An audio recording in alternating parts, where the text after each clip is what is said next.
Okay folks, I've been playing around a bit with sound and music and all kinds of things in the last few days. Now, I have this piano here. It's actually broken.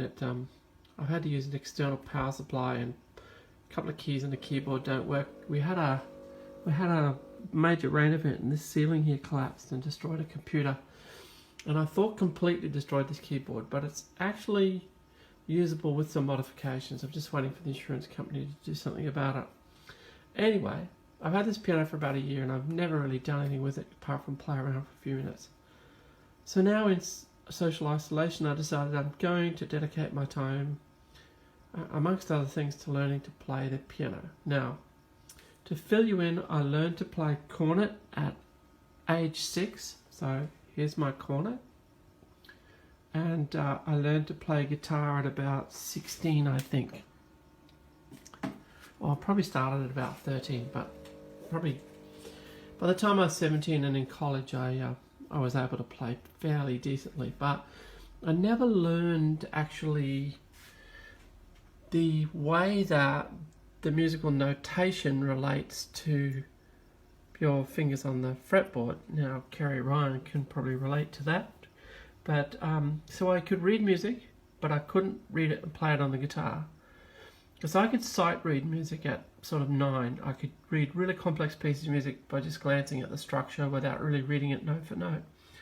And later on, when I learned Morse code, that's a very similar thing. If you're actually trying to understand Morse code, if you're decoding every letter one by one, you will never be able to do it. What ends up happening is you can hear patterns, and those patterns are words, same as a spoken word. So for instance, one of the first words I ever learned to hear that's a proper word is the word here.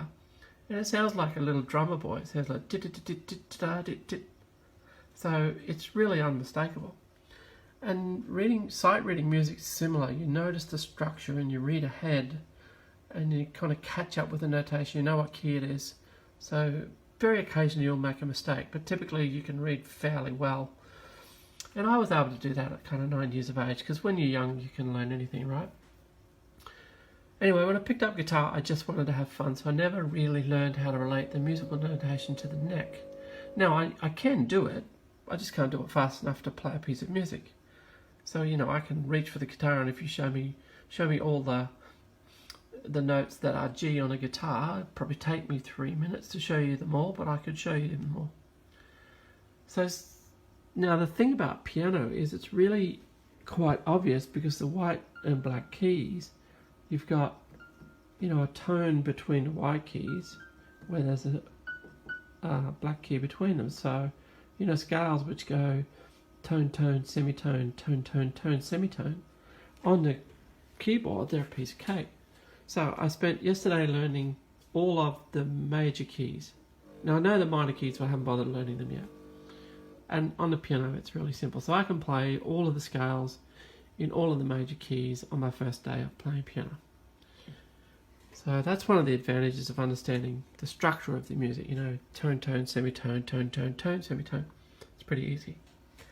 So I decided I'm going to mix up how I learn to play the piano. I'm going to learn theory, like full-on theory, and I've got my notation and my theory notes, you know, here. So all of the scales, circle of fifths, all that kind of stuff that people who know music would understand. So circle of fifths is about all the different keys.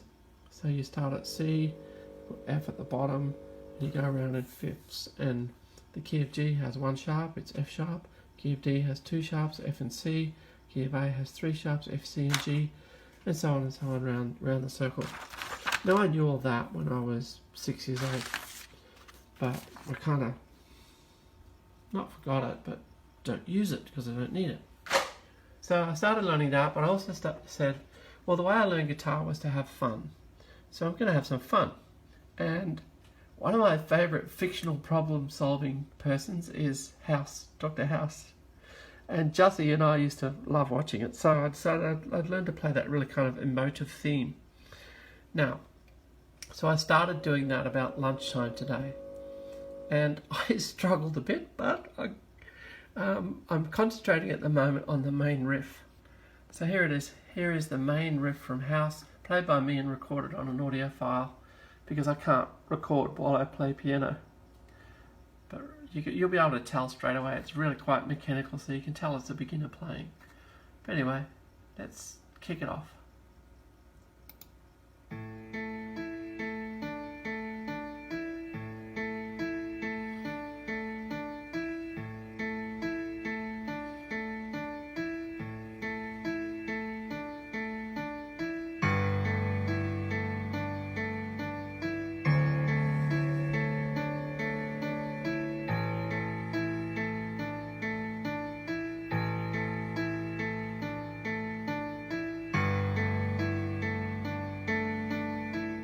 And about there I made a mistake, so I stopped.